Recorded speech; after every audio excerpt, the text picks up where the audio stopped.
बड़े उम्मीद गुजार और आप देख रहे हैं DMM न्यूज़। इस वक्त मेरे साथ मौजूद है मुमताज़ कारोबारी शख्सियत है हाजी बशीर साहब और उसी के साथ तहसील बालाकोट के उम्मीदवार थे जुल्फ़िकार नंबरदार। और ये हमारे क्या नाम है आपके बनारस खान हमारे साथ आज हमारे बस्ती गुजार में तशरीफ लाए। बहुत शुक्रिया हाजी बशीर साहब और जुल्फ़िकार बनारस साहब, इन्होंने इस इलाके को देखा। इनसे जानना चाहेंगे कि जी आपने जब इस इलाके को पहली दफ़ा तशरीफ लाए देखा क्या महसूस?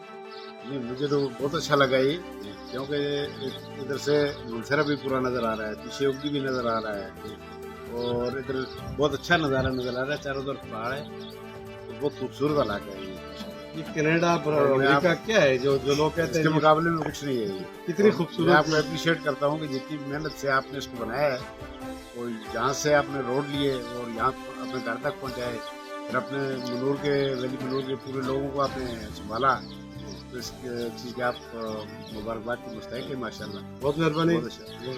जी माशाल्लाह बहुत अच्छी जगह है जी। यहाँ खड़ा होके बड़ा सुकून मिल रहा है माशाल्लाह। यहाँ बिल्कुल ओपन लाके और यहाँ का नज़ारा, यहाँ का जो व्यू है माशाल्लाह वो बहुत प्यारा है, बहुत प्यारा, बहुत प्यारा बहुत है। शुक्रिया जी, थैंक यू।